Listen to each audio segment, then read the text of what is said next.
Hey everybody, it's Don again from North of Detroit Outdoors. Thanks for joining me. Today I'm going to give you an overview of my most recent purchase, a new pair of hunting boots to replace the old hunting boots that I've had for a few years now. Now, for anybody who's been watching my channel, you know over the last year or so I've been upgrading my cold weather hunting gear. And last year I made a big purchase of some Sitka gear. And when I made that purchase, I knew in the back of my mind that I was also going to have to upgrade my boots. And I knew this was the year that I was going to do that. So when I made the purchase, I had four main criteria that these boots had to meet. One, they had to be warm, naturally. Two, they have to be waterproof.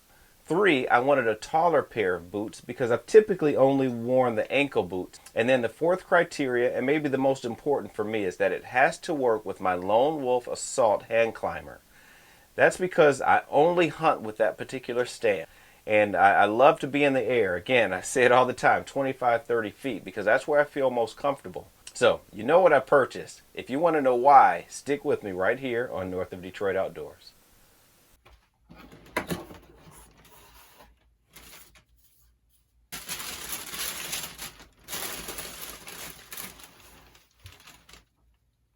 So the boot that I chose was the Lacrosse Alphaburly Pro 18-inch boot. Now, I chose this boot because I know people who have this particular boot and they swear by it. And I looked online as well, and lots of reviews talk about how good this boot is. Now, there were a few people who seemed to be the anomaly who didn't have a good experience with the boot, but I'm hoping those were the exception, not the rule.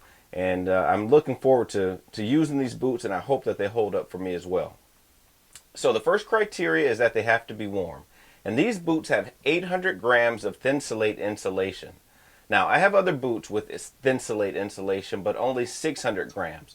So I'm hoping that I have an extra 200 grams of insulation that are going to keep my feet that much more warm while I'm hunting in cold weather. Now, I also use heated socks, and I also use chemical hand warmers and toe warmers. So I'm hoping all of that combined is going to do a good job of keeping my feet warm during those really, really cold winter months.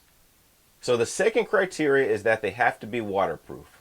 And of course, that's pretty much a given. I live in Michigan. We have extreme weather conditions. It's going to be snowing. It's going to be raining. There's going to be sleet.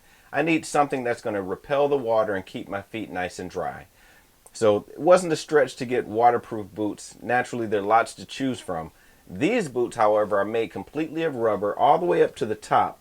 And I'm believing that that's going to be a great defense against the water. It shouldn't have any problem keeping the water out. So waterproof, check. So a few weeks ago, I went out to scout where I typically hunt, and because it rained so much here in Michigan this summer, many of the areas where I hunt were just covered in water, a lot more than usual. Now, there's always a small creek or a stream running through the area, but man, it was a whole lot more than I was expecting. So it was a good idea for me to get a boot that was much taller because I'm going to have to ford some streams and little creeks. And in the past, I've tried to do that with boots that were only ankle height.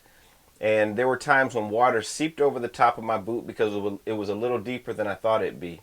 And my feet got wet. And of course, when your feet are wet and you're in really, really cold temperatures, there's no way that you can hunt. I think these are going to do a good job of keeping my feet nice and dry, not only because they're waterproof, but because they're tall. And it's going to repel the water and keep the water from going over the top of my boot. Okay, my fourth criteria, and a very important one, is that these boots have to work with my Lone Wolf Assault hand climber. Now, I've shown other videos in the past where I've demonstrated how I climb using this particular climber. And essentially what you do is you have to put your feet in these openings here, which allows you to lift the platform up as you're going up the tree. The problem can come in is when the boot is too large in the toe area and in the top of the foot, it won't be able to fit in this opening here. And if that were the case, I'd have to take these boots back because there's no way I'm not going to use my climber when I'm hunting. Luckily for me, they fit, so it looks like I'm good there. So another feature of this boot that I like is that it has a gusset at the top that you can open up to expand so that you can make it tight on your leg, or you can make it looser if perhaps you want to tuck your pants or maybe the bottom of your bibs into your boot. So it's a nice feature that it has that allows me to wear it one of two ways. So another nice thing about these boots is that Lacrosse offered it in the Optifade Elevated II Camo pattern. And anybody who's familiar with Sitka, you'll notice that that's the same exact pattern that comes in that gear. At the end of the day, it's nice to have an integrated look from top to bottom. Some of the reviews that I read said that these run large. Now I typically wear 10, 10 and a half, but they didn't offer half sizes. So I got the 10 and they fit just fine. So if you feel that you need to, because of what you read, order a larger size, I'll just say that the individuals that I know who have these boots didn't have to do that. And in this particular case, I didn't have to do it either. So just some perspective there.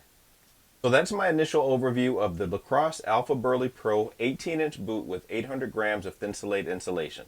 Now I'm really looking forward to taking these boots out and putting them to the test over this hunting season, especially in the colder months.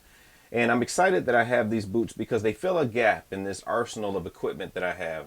And I'm hoping that they can help make me a better hunter and that I'll be able to stay out later, longer, more comfortably. And as soon as I put a few miles on these boots, I'll make another video just so you can get some perspective about how well they work, just in case you're also considering this particular boot. So if you have any questions about anything in this video, feel free to leave it in the comments and I'll naturally respond to you that way. I so appreciate the fact that you're joining me here again on North of Detroit Outdoors, and I look forward to seeing you again soon.